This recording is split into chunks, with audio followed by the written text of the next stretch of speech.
મિત્રો આપણે 11મા ધોરણના 5મા અને છેલ્લા યુનિટના પહેલા પાઠને ભણી રહ્યા છીએ. પાચન તંત્ર, પાચન અને અભિશોષણવાળા પાઠની અંદર આપણે 2 લેક્ચર થયા. પાચન તંત્રની અંદર આપણે માનવ પાચન તંત્ર એ રીતના આપણે શીખ્યા. બાહ્ય રચના આપણે સમજાવેલું કે કોઈ પણ તંત્ર આપણે શીખીએ એની બાહ્ય રચના, અંતર રચના અને એમાં ચાલતી જૈવિક ક્રિયા 3 દૃષ્ટિકોણથી આપણે તંત્ર શીખવાનું આવશે. અને છેલ્લે એ તંત્રને લગતી કેટલીક સમસ્યાઓ, એ તંત્રને કારણે કે તંત્રમાં થતા કેટલાક રોગો, થોડીક માહિતી દરેક તંત્રોને આપણને એની પણ આપેલી હોય. તો આપણે પૈકી પહેલો જે દૃષ્ટિકોણ છે, ફર્સ્ટ એંગલ, એ ગયા વખતે આપણે બીજા લેક્ચરમાં પૂરો કર્યો, પાચન તંત્રની બાહ્ય રચના. એમાં આપણે જોયું કે આપણે 2 ભાગ પાડીએ છીએ, મુખ્ય પાચન અંગો અને સહાયક અથવા ગૌણ પાચન અંગો. એમાં આપણે જોયું કે ગૌણ અથવા સહાયક પાચન અંગો અથવા ઉપપાચક ગ્રંથિઓ એ 2 છે, લીવર એટલે કે યકૃત અને પેન્ક્રિયાસ એટલે કે સ્વાદુપિંડ, જેમાંથી અનુક્રમે પિત્તરસ અને સ્વાદુરસનો સ્ત્રાવ થાય. હવે થોડી એની રચના અને એના જે ત્યાં પાચકાંશો છે એની વાતો ગયા વખતે આપણે શીખ્યા છીએ, એટલે આપણે એ રિપીટ કરતા નથી. અમારી પાસે ઓલરેડી વિડીયો છે જ, તમે ગમે ત્યારે એને ફરી જોઈ શકો છો. પાઠ્યપુસ્તકમાં તમે કોઈ એને રિફર કરી શકો છો. એના પછી આપણે મુખ્ય અંગોમાં જોયું કે મુખદ્વારથી લઈ અને મળદ્વાર સુધી જે સળંગ પોલો નલિકામય માર્ગ છે એને આપણે કહીએ છીએ મુખ્ય પાચન અંગો. એની અંદર મુખફાટ, મુખગુહા, કંઠનળી, પછી અન્નનળી, જઠર, નાનું મોટું આંતરડું, મળાશય. નાના આંતરડામાં 3 ભાગમાં પાડતા. શરૂઆતનો જઠર સાથે યુ આકાર બનાવતો 25 સેન્ટીમીટરનો ભાગ એને આપણે પક્વાશય કહીએ છીએ. પછી ગુચડામય ભાગ એ મધ્યાંતર અને અંતિમ ગુચડામય ભાગ એ શેષાંતર, જેની લંબાઈ એ આપણે નોંધી તો લગભગ 6.25 મીટર જેટલી હોઈ શકે છે. એના પછી મોટું આંતરડું, જેનો વ્યાસ મોટો છે, લંબાઈ નાની છે, 1.5 મીટરની આસપાસ લંબાઈમાં હોય, પણ વ્યાસ એનો મોટો હોય. એના આપણે 3 ભાગ પાડીએ છીએ. એ આડા સી જેવું ગોઠવાયેલું હોય, ઉર્ધ્વગામી, અનુપ્રસ્થ અને અધોગામી મોટું આંતરડું. છેવટે કોલમ મળાશયની અંદર ખુલે અને મળાશયમાં મળદ્વારના રૂપમાં બહાર ખુલતું હોય છે. આપણે જોઈએ તો ક્યાંક પાચન માર્ગમાં મુદ્રિકા સ્નાયુ આવે. મુદ્રિકા સ્નાયુને કારણે એ માર્ગ બંધ રહે. જરૂર પડે ત્યારે દબાણ જેવા ભૌતિક પરિબળથી અથવા જઠરમાં મંદ સ્થિર જેવા રાસાયણિક અસરથી મુદ્રિકા સ્નાયુઓ શિથિલ બને, ઢીલા પડે અને માર્ગને ખોલે અને ખોરાકનું આગળ ઉપર પસાર થવાનું કામ થાય. તો આ બધી વાતો આપણે ગયા વખતે પાચન તંત્રના બાહ્ય રચનાવાળા ભાગમાં સમજાતા. તો ત્યાં આપણે પહેલો દૃષ્ટિકોણ પાચન તંત્રનો પૂરો કર્યો. મોઢામાં આપણે જીભ, શંકુપ્રવદ, યુવિલા, પછી લાળ ગ્રંથિઓ અને દાંત, આ બધી વાતો પણ આપણે એમાં શીખેલા છીએ. હવે આપણે આગળ જઈએ છીએ આ તંત્રનો બીજો દૃષ્ટિકોણ, કે છે પાચન તંત્રની અંતસ્થ રચના. જે આપણે અગાઉ 7મા પાઠમાં શીખ્યા હોઈએ, વિવિધ પ્રકારની પ્રાણી પેશીઓ. આપણે એવું શીખ્યા કે પ્રાણી પેશીઓ મુખ્ય 4 પ્રકારની હોય: અધિચ્છદ, ચેતા, સ્નાયુ અને સંયોજક. જેના પેટા પ્રકાર હોય, જેમ કે અધિચ્છદ પેશીની અંદર એ આપણને જોવા મળે સરળ અને સ્ત્રુત. પછી સંયોજકની અંદર પણ વિશેષ સંયોજક પેશી તરીકે તંતુઘટક પેશી અથવા સઘન સંયોજક પેશી અને શિથિલ સંયોજક પેશી, એને બધા પેટા પ્રકારો હોય.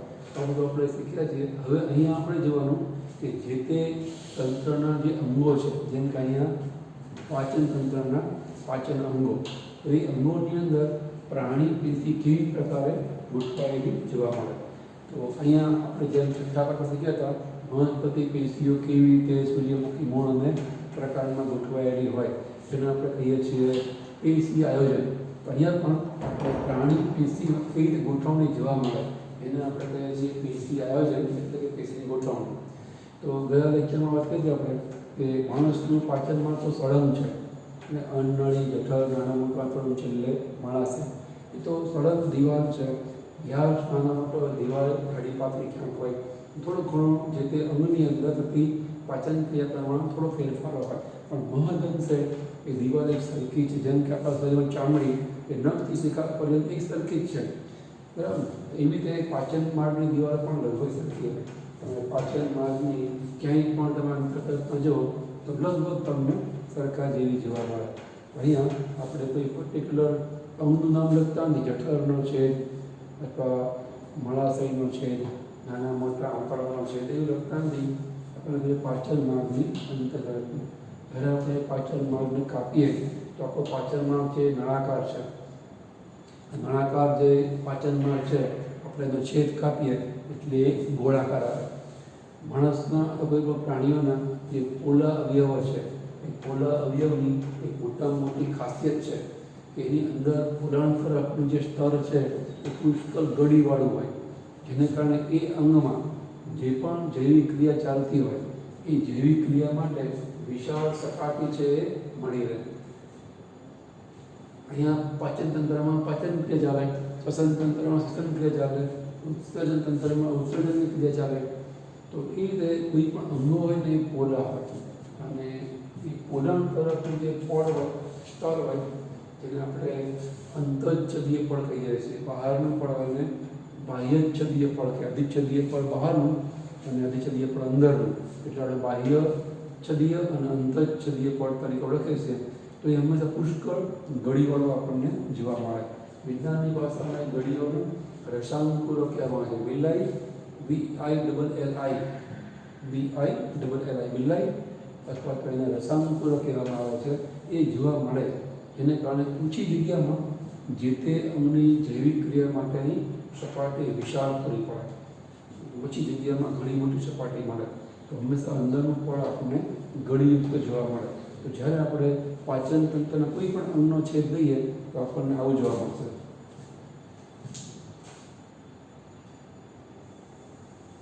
ગોળાકાર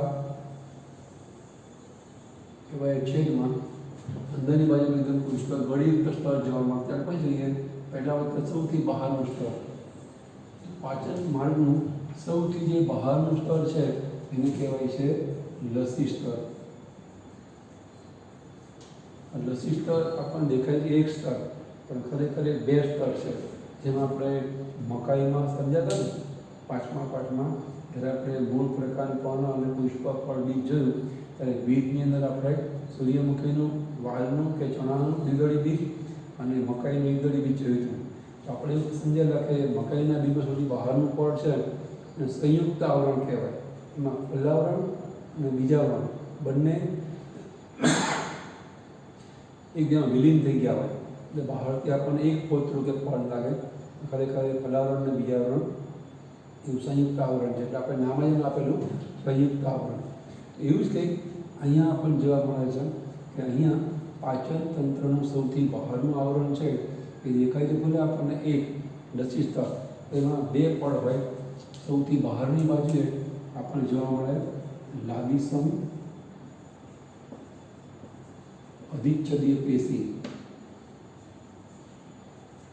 અને એની અંદરની બાજુ જોવા મળે આપણને સંયોજક પેશી. આવી રીતે બહારની બાજુએ લાગીસમ પેશી, અંદરની બાજુએ સંવેદક પેશી, મોટા ભાગે શિથિલ સંવેદક પેશી. એનું એ જ્યાં વિલીન થઈ ગયેલું બેવડું પણ આપણને આખા પાચન માર્ગની ફરતે જોવા મળે.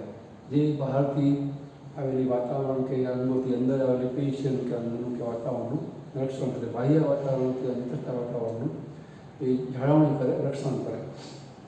યા લસી સ્તર એકદમ નિસ્તુન ચીકણું હોય એટલે આપણે લસી સ્તર કહીએ ગુજરાતીમાં. એના પછી અંદરનું સ્તર છે એ સ્નાયુઓનું સ્તર આવે. આપણે સ્નાયુ પેશી શીખ્યા હતા કે સ્નાયુ મુખ્યત્વે 3 પ્રકારના હોય: રેખિત, અરેખિત અને હૃદય સ્નાયુ. તો નિશ્ચય હૃદય સ્નાયુ તો આમાં ના હોય તો હૃદયમાં હોય.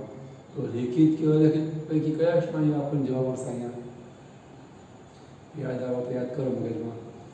7મા પાઠમાં આપણે સ્નાયુ પેશીના 2 પ્રકાર સમજ્યા. હૃદયને બાદ કરો તો બાકીના 2 પ્રકાર. તો આપણે એના બીજા નામ આપેલા. રેખિત સ્નાયુ પેશીનું બીજું નામ આપણે બોલું ઐચ્છિક સ્નાયુ પેશી, જેના ઉપર હલનચલન ઉપર પ્રાણી શરીરનો કાબુ હોય. અને અરેખિતનો મતલબ અનૈચ્છિક સ્નાયુ પેશી, એની હલનચલન ઉપર પ્રાણી શરીર કાબુ ના હોય. તમે વિચારો કે અંદર જે પાચન તંત્રનું હલનચલન થાય છે એના પર કાબુ છે. આપણે કોઈને એવું કહેતા સાંભળીએ, શાંતિ રાખીને પચાવવા થાય, અથવા તો ડાયો માણસ હોય સારું પાચન કરી શકે, ગાંડો પાગલ હોય એને પાચન ટેકાવું ના હોય, એવું હોય કોઈ દિવસ? ડાયો હોય ગાંડો હોય એ એકવાર ખોરાક ખાય એટલે પાચન નીકળે. જેવા ડાયા માણસમાં થાય, સાયન્ટિસ્ટમાં થાય એવું જ પાચન એ પાગલમાં થાય. ડાયા માણસના હાર્ટબીટ 60 હોય, 72 હોય, આને પણ વેટના 72 હોય. આનું લોહી લાલ હોય, હિમોગ્લોબિન ઉત્પન્ન પણ એવું જોઈએ. એટલે અંદરના જે અવયવો છે, અંતસ્થ અંગો, જેને આપણે વિસરલ ઓર્ગન કહીએ છીએ, આંતરિક અંગો ઉપર પ્રાણી શરીરનો કાબુ હલનચલન પર હોતો નથી. એટલે એની અંદર અનૈચ્છિક સ્નાયુપેશી હોય અને બીજું નામ અરેખીય સ્નાયુપેશી. એમાં આપણને આછી ઘાટી રેખાઓ, જેને આપણે કહીએ છીએ ઘાટી રેખા એટલે એ બીમ, આછી રેખા એટલે આઈ બીમ, એ આછી ઘાટી રેખાઓ આપણને જોવા નહીં મળે. એ અરેખીય સ્નાયુપેશી એટલા માટે કહેવાય. હંમેશા અંદરના અવયવમાં હોય અને એના હલનચલન ઉપર પ્રાણી શરીરનો સીધો કાબુ ના હોય, એટલે એને આપણે કહીએ છીએ અનૈચ્છિક અથવા અનિચ્છાવર્તી સ્નાયુપેશી. એવી સ્નાયુપેશીનું સ્તર એ પાચન માટે દિવાલમાં આપણને બીજા સ્તર તરીકે જોવા મળશે. પણ એ જે અરેખીય સ્નાયુપેશીના જે સ્નાયુ તંતુઓ છે એની ગોઠવણી બે પ્રકાર થયેલી હોય. બહારની બાજુએ કોષો ઊભા ગોઠવાયેલા હોય અને અંદરની બાજુનું બીજું સ્તર એ આડું ગોઠવાયેલું હોય. એટલે બે સ્તરમાં અરેખીય સ્નાયુપેશી આપણને જોવા મળશે આ રીતે.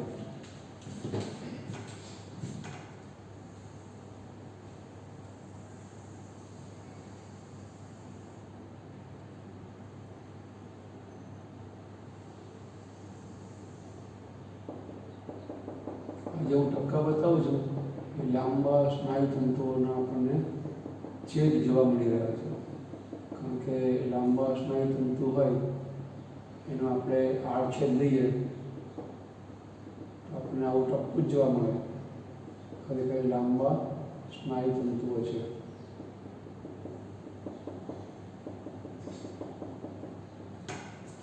અને આપણે કહીએ છીએ આયમ સ્નાયુ સ્તર. અને આપણે જઠરની વાત કરીએ તો જઠર દિવાલમાં આવા સ્નાયુ તંતુઓ ઊભા ગોઠવાયેલા હોય. ઊભા મતલબ આયામ સ્નાયુ. તમે જ્યારે કાપો દરેકના માત્ર આવી જાય ટપકા હોય છે ને, બી પહેનો છે એ પહેનોને આપણે આમ કાપીએ તો દરેકના ગોળ ગોળ ગોળ ગોળ ટપકા જ આપણને જોવા મળે. ખરેખર લાંબા સ્નાયુ તંતુઓ છે, આડછેદમાં માત્ર આપણે ટપકા જોવા મળે. એ રીતે અહીંયા પણ જે ફરતા જઠરની દિવાલમાં ઊભા સ્નાયુ તંતુ ગોઠવાયા છે બહારની બાજુએ, એને આપણે આડછેદમાં જોઈએ એટલે આપણને આવી રીતે ટપકાઓના રૂપમાં જોવા મળશે. બધા સ્નાયુ તંતુઓ છે આડછેદમાં ફક્ત આપણને ટપકાઓ જોવા મળશે. એને કહીએ આયમ સ્નાયુ સ્તર. એના પછી અંદરની તરફ આપણને જોવા મળશે આડા સ્નાયુઓ આ રીતે.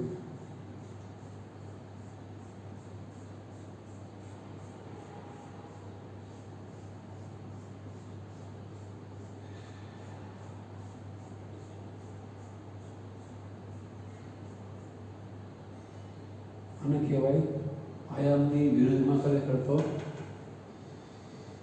અનુપસ્થ સ્નાયુ સ્તર કહેવાય. અનુપસ્થ. અહીંયા આપણે અનુપસ્થ નહીં કહેતા કારણ કે પાચન માર્ગ છે એ નળાકાર છે એટલે એ બધા આડા સ્નાયુઓ ગોળાકારે ગોઠવાયેલા હોય એટલે આપણે એને અનુપસ્થ સ્નાયુ સ્તર જ છે, છતાંય પણ વધારે સારી રીતે કહેવા જઈએ તો આપણે કહીએ છીએ વર્તુળી સ્નાયુ સ્તર. વર્તુળાકારે ગોઠવાયેલા અનુપસ્થ સ્નાયુઓનું સ્તર. આ બીજું સ્તર થયું. ટૂંકમાં એને કહેવાય સ્નાયુ સ્તર. પહેલું પાચન માર્ગની દિવાલનું સૌથી બહારનું આવરણ એ લસી સ્તર. એના પછી આ અંદરનું બીજું સ્તર એ છે સ્નાયુ સ્તર. એ સ્નાયુઓ બે એક જ પ્રકારના છે, ગોઠવણી જુદી છે. બે છે તો અરેખી સ્નાયુ જ છે, અનૈચ્છિક અથવા તો અરેખી સ્નાયુ જ છે, પણ ગોઠવણી બે અલગ છે. બહારની બાજુએ ઊભા સ્નાયુ છે આયમ સ્નાયુ, અંદરની બાજુએ આડા સ્નાયુ છે. સ્નાયુઓની ગોઠવણી બે પ્રકારની થવાનું કારણ શું? તો એની અંદર બે પ્રકારની ગતિ થઈ શકે એટલા માટે બે આકારમાં ગોઠવાય. આપણી જે આંખની કીકી છે પીપી, એની અંદર બે સ્નાયુ ગોઠવાય, વર્તુળાકારે અને ઊભા. એના કારણે આંખની કીકી આવી રીતે એ સાંકડી પહોળી થઈ શકે અને આંખમાં પ્રવેશતા પ્રકાશની તીવ્રતાનું એ નિયમન કરી શકે. તીવ્ર પ્રકાશ પડે તો એ કીકી નાની થઈ જાય, પ્રકાશ જેમ જેમ મંદ હોય એ કીકી થોડી પહોળી બને. તો એવી રીતે અહીંયા પણ જે પાચન માર્ગની અંદર ખોરાકનું વહન કરવા માટે જે હલનચલન કરવાનું છે, આપણે અગાઉ એનું નામ આપેલું છે, એને પરિસંકોચનની ક્રિયા કહેવાય અથવા તાલબદ્ધ સંકોચન વિસ્તરણની ક્રિયા એને કહેવાય પરિસંકોચનની ક્રિયા. તો એ પરિસંકોચનની ક્રિયા કરવા માટે એને બે પ્રકારના સ્નાયુઓ જરૂર પડે. તાલબદ્ધ સંકોચન વિસ્તરણ કરવા માટે બહાર આયન સ્નાયુ, અંદરની બાજુએ વર્તુળી સ્નાયુ. પછી જૂના કોષમાં લખેલું કે આ બે સ્નાયુ સ્તરની વચ્ચે ચેતાઓ પણ આવેલી હોય, કારણ કે આપણને પેટમાં બળે છે, પેટમાં દુખે છે, જઠરમાં એસિડિટી થાય છે, આપણને ઘણી વાર એસિડિક અસરને કારણે ચાંદા પડી જાય છે, અલ્સર થઈ જાય છે, અને એની આપણને ખબર પડે છે બળે દુખે એની. એનો મતલબ કે ચેતાઓ ત્યાં છે, ચેતાઓ દ્વારા એ મગજ જો જોડાયેલું છે તો આપણને એનો અનુભવ થાય છે પીડાનો. કોઈ ઠંડી વસ્તુ એકદમ ઝડપથી ખાઓ, ઠંડકનો, તો બહુ ગરમ વસ્તુ જો પીવાઈ જાય તો એ ગરમ વસ્તુનો તમને ઘણો ઊંડો એવો અનુભવ થાય છે. તેનો મતલબ કે પાચન તંત્રમાં ચેતાઓ પણ છે.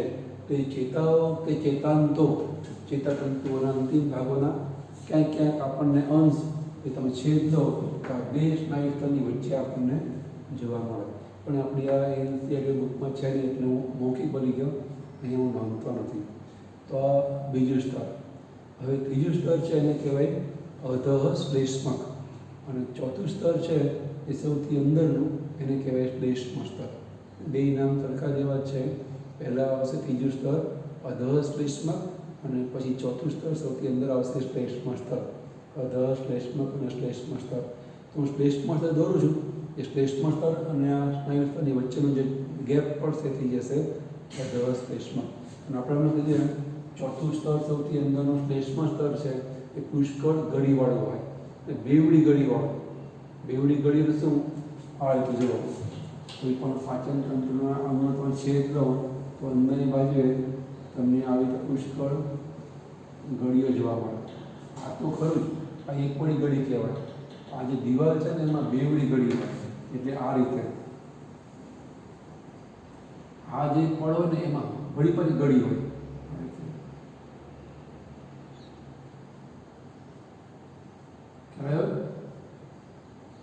ટૂંકમાં ઓછી જગ્યામાં પુષ્કળ સપાટી મળે. પાચન સપાટી, શોષણ સપાટી અથવા જે પણ આમ જે જૈવિક ક્રિયા કરતો એ માટેની સપાટી પુષ્કળ મળે.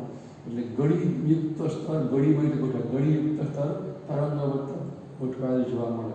અહીંયા અંદરનું જે પડ છે શ્લેષ્મ સ્તર જેને આપણે કહીએ છીએ, શ્લેષ્મ એટલે ચિકાસ, અંદરનું પણ એકદમ ચિકાસવાળું હોય, તો એ પડ શ્લેષ્મથી દોરું છું. વચમાં જે ગેપ પડશે એ જશે અધઃ શ્લેષ્મ. અહીંયા પુષ્કળ ગળીયુક્ત, જેને આપણે રસાયણ તરીકે ઓળખીએ છીએ, એ સ્તર આપણને જોવા મળશે.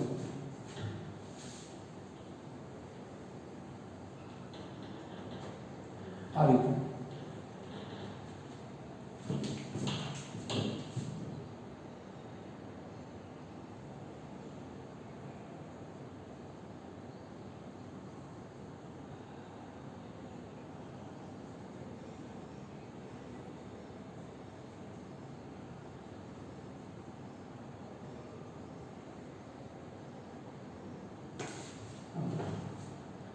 અહીંયા આ બધા જે છે એને કહેવાય રસાનુકૂળ,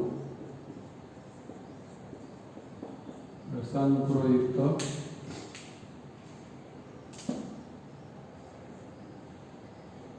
ત્રીજું સ્તર જેનું નામ છે,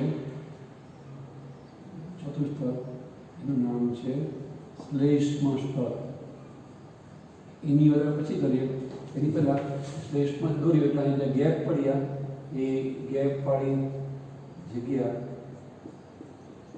ત્યાં પણ જે પડ છે એનું નામ છે ત્રીજું સ્તર, એ છે અધઃ શ્લેષ્મ. અધઃ શ્લેષ્મકની ખાસિયત એ એક પ્રકારનું સંયોજક પેશીનું બધાનું પડ છે. એટલે ખરેખર તો દોરવાની જરૂર નહીં. સંયોજક પછી લગભગ પારદર્શક એવું પડ હોય, અને પારદર્શક જેવું પડ હોય જેમ કે આપણે નહીં પેલું બીકરની અંદર કાચનું સ્વચ્છ બીકર હોય અને એ બીકરની અંદર આપણે પાણી ભરી દોરવાનું હોય તો આમ તો એટલે કે દોરવું ના જોઈએ ને. પાણી તો ખાલી ધાર દેખાય, પાણી આટલી બધી ભર્યું છે આપણે બસ. તો આપણે કરીએ છીએ પાણી બતાવવા માટે આવું કરીએ છીએ. પાણી અને આ બીકર તો ખરેખર પાણી આવું હોય છે, વીટાવા હોય છે તોય આપણે પ્રવાહી ભર્યું છે બતાવવા આપણે આવું કરીએ છીએ. એનું કારણ શું કે પાણી થોડું ઘણું હલતું હોય ને એટલે તરંગો જે હોય ને તરંગોની જાણી કે તરંગોની છાયા એ બતાવીએ છીએ આપણે. એટલે આપણને એવો આભાસ થાય ને આપણે એવું બતાવી શકીએ કે એમાં પાણી ભર્યું છે. એવી રીતે અહીંયા પણ આ જે અધર શ્લેષ્મક છે, ફરતું રહેલું આ 2 સ્નાયુત્ર પછીનું અધર શ્લેષ્મક એ લગભગ પારદર્શક પીસનું બનેલું હોય. ત્યાં ખરેખર બતાવવાનું હોય જ નહીં. છતાંય આપણે આ જે લીટાઓ બતાવે છે લીલા લીટાઓ એની કરટલી બતાવે છે, ક્રીઝ થોડી કરટલી બતાવી છે દઈએ તો કરટલીઓ આપણને દેખાય એ બતાવ્યું છે. એટલે આપણને આભાસ થઈ જાય અહીંયા લીટા બતાવે છે એ પાણી તરંગોના છાંય કે જાયવાળા ભાગો બતાવે છે. આપણને ખ્યાલ આવે કે પ્રવાહી ભર્યું છે. અહીંયા જે કંઈ દોરીએ નહીં તો આપણને અવકાશ છે એવો આભાસ થાય, એવું ખોટું આભાસ ના થાય. એટલે આપણે અહીંયા થોડા લીટાઓ કરીએ છીએ કે એની ગળી બતાવે છે, પારદર્શક એવા સંયોજક પેશીના પાતળા પરની ગળીઓ. તો અહીંયા અધર શ્લેષ્મક કેવી રીતે સંયોજક પેશીનું હોય. એની બીજી ખાસિયત એ કે એની ઘણી બધી રુધિર વાહિનીઓ આડી ઊભી ત્રાંસી આવી કપાયેલી આપણને જોવા મળશે. આ બધી અધર શ્લેષ્મકની રુધિર વાહિની છે. એ સિવાય એમાં લસિકા વાહિની પણ જોવા મળે. ટૂંકમાં પાચન માર્ગની અંદર જે પાચક રસોનો સ્ત્રાવ થાય છે એ આ અધર શ્લેષ્મકમાં રહેલી રુધિર વાહિનીમાંથી વહેતા રુધિરમાંથી એ સ્ત્રાવ થાય છે. અને જે કંઈ સ્ત્રાવ થાય પાચક રસોનો એને કારણે આમાં જે ખોરાક હોય એનું પાચન થાય અને ખોરાક પચ્યા પછી જે પચેલા ઘટકોનું શોષણ થાય એ પણ આ અધર શ્લેષ્મકની રુધિર વાહિનીઓમાં રહેલા રુધિરમાં એ પદાર્થ છે શોષાય છે. અને શોષાયેલો એ પદાર્થો રુધિર જોડે પરિવહન પામે, જ્યાં જરૂર હોય તે પદાર્થને પૂરા પાડવામાં આવે. એટલે આ જે અધર શ્લેષ્મક છે એમાં પુષ્કળ રુધિર વાહિની અને લસિકા વાહિની આપણને જોવા મળશે. એ આ અધર શ્લેષ્મકની મોટી ખાસિયત, લાક્ષણિકતાનું મહત્વ. અને હવે એની અંદરની બાજુ આવશે આવી તો રસાનુકૂળો. એમાં 1-2 રસાનુકૂળ આપણે બહુ મોટા કરીને બતાવ્યા. જે બધા પ્રવર્ધો નીકળ્યા છે એ પ્રવર્ધો જઠરમાં આટલા જ હોય, પણ જો નાનું આંતરડું હોય ને તો પ્રવર્ધો ઘણા બધા મોટા હોય. એ આપણને બતાવે છે પ્રવર્ધો બહુ મોટા કરાવી.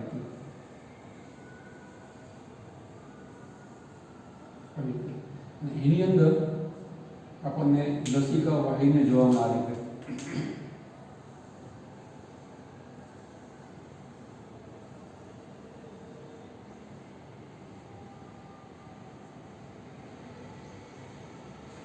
આ જે છે એ રસાનુકૂળો છે અને આ જે છે એને કહેવાય લસિકા વાહિની. એવી રીતે એમાં શુદ્ધ રુધિરનું વહન કરનારી ધમનીઓ પણ હોય.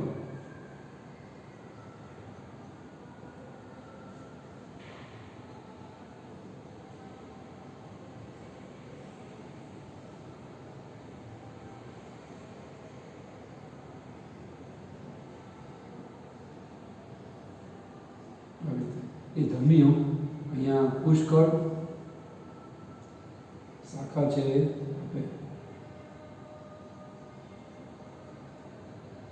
અને આ જે લસિકા વાહિનીની આસપાસ ગોઠવાય. અને એમાંથી પછી અશુદ્ધ લોહી લાવનારી ઘણી બધી શિરાઓ પણ અહીંયા આપણને જોવા મળે. દરેક જગ્યાએ હું બધી જગ્યા બતાવતો નથી, એક જગ્યા હું બતાવું છું.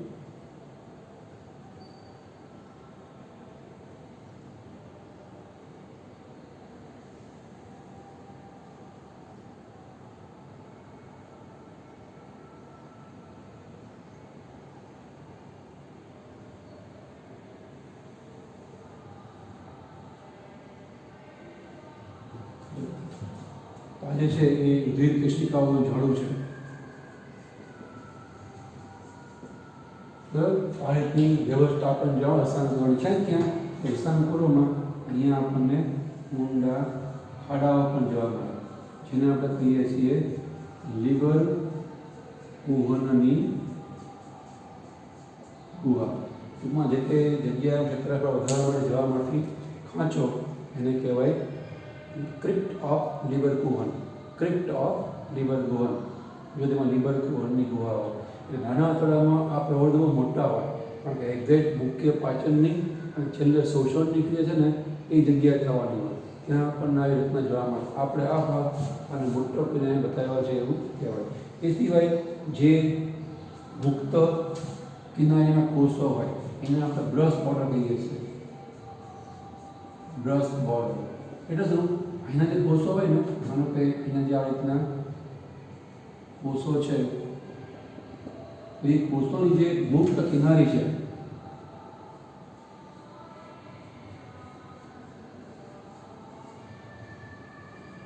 આ રીતે, તો એ જે મુક્ત કિનારી હોય ને એ પુષ્કળ ગળીઓવાળી હોય છે. તમને ખ્યાલ આવે? જેટલી શક્ય હોય ને એટલી જગ્યાએ કુદરતે આવી રીતે ગળીઓ મૂકી છે. આને કહેવાય બ્રશ બોર્ડર. એટલે ઓલરેડી એની અંદર ગળી તો છે જ, એટલે સપાટી વધારવાનો પ્રયત્ન થયો જ છે. એ ગળીની અંદર પણ જે પડ છે પછી ગળીદાર ગોઠવાયેલો હોય, જેમાં મોટા આંતરડામાં તે મોટા મોટા પ્રવર્ધો બનાવે, ક્યાંક આવી ગુહાઓ જોવા મળે. એટલું જ નહીં, એની ઉપર જે કોષો હોય ને એ કોષોની મુક્ત કિનારી પણ આવી એકદમ ગળીયુક્ત હોય. એને કારણે એ પણ સપાટીમાં વધારો મળે. એટલે બહુ ઓછી જગ્યામાં પુષ્કળ વિશાળ સપાટી મળે. એને કારણે પાચન અને શોષણ એ ઝડપથી થાય, કારણ કે એક વખત ખોરાક જ્યારે પાચન માર્ગમાં દાખલ થાય છે એ ક્યાંય રોકાતો નથી. એ વહેતા ખોરાકમાંથી પચાવીને શોષણ કરી લેવાનું હોય છે. ખોરાકને પચાવીને પચેલા ઘટકોનું શોષણ કરવાનું હોય. એના માટે અહીંયા આપણને આવી વ્યવસ્થા છે એ જોવા મળે. અહીંયા આટલી વિગતો આપણને પાચન માર્ગમાં જોવા મળે. જો જઠરની વાત કરીએ તો એની અંદર જે ત્યાં શ્લેષ્મા સ્તર છે, અલગ પ્રકારના કોષો હોય. જેમ કે જે જઠરની દિવાલ છે અથવા તો સૌથી જઠરની દિવાલનું અંદરનું સ્તર શ્લેષ્મા સ્તર, જેમાં ઘણી બધી જઠર ગ્રંથિઓ આવેલી હોય.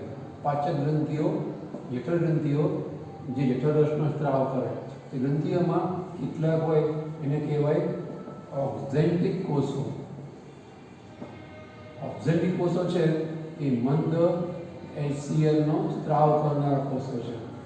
કેટલાક કોષો છે એને કહેવાય પેપ્ટિક સ્ત્રાવિક કોષો. પેપ્ટિક સ્ત્રાવિક કોષો નામ પ્રમાણે ઉત્સેચક પેપ્સીનો જળનો સ્ત્રાવ કરે. અને એ સિવાય કેટલાક કોષો છે એને કહેવાય ગોબલેટ કોષો, અથવા તો બુકમાં લખ્યું છે પ્રચુસી કોષો. એના નામ પ્રમાણે ચીકણા પદાર્થ એવા શ્લેષ્મનો સ્ત્રાવ કરે. તો આવી રીતે જે તે અંગની જરૂરિયાત પ્રમાણે જે અંદરની બાજુનું સ્તર છે શ્લેષ્મ સ્તર, એમાં થોડા કોષો વધતા ઓછા એ પ્રકારના આપણને જોવા મળે. જે અંગની જરૂરિયાત હોય એ અંગનું જે પ્રકારનું કામ હોય એ પ્રકારનું કામ કરનારા રચનાવાળા કોષો એ અંદરની બાજુ આપણને જોવા એટલો ફેર જોવા મળે. બાકી ઓવરઓલ આપણને આખા પાચન માર્ગની અંદર અંતઃરચનામાં આવા 4 સ્તરો જોવા મળશે. બહાર શરૂ કરો તો અને તરફ જ્યાં પ્રમાણે લસી સ્તર, સ્નાયુ સ્તર, અધઃશ્લેષ્મક અને શ્લેષ્મ સ્તર. શ્લેષ્મ સ્તરમાં ગળીઓ હોય જેને આપણે કહીએ છીએ રસાંકુરો. સ્નાયુ સ્તર 2 ઉપસ્તરમાં વહેંચાયેલું હોય, બહારનું અયન સ્નાયુ સ્તર અને અંદરનું વર્તુળી સ્નાયુ સ્તર. તો આટલી રીતના આપણને પાચન માર્ગના અંતસ્તર રચનાવાળા મુદ્દામાં આપી છે. અહીંયા આપણે પાચન તંત્રનો અંતરચનાવાળો બીજો એંગલ કે દૃષ્ટિકોણ છે એ પૂરો કરે છે. હવે એ પાચનમાં છેલ્લો અંતિમ દૃષ્ટિકોણ આવશે છે પાચન ક્રિયા.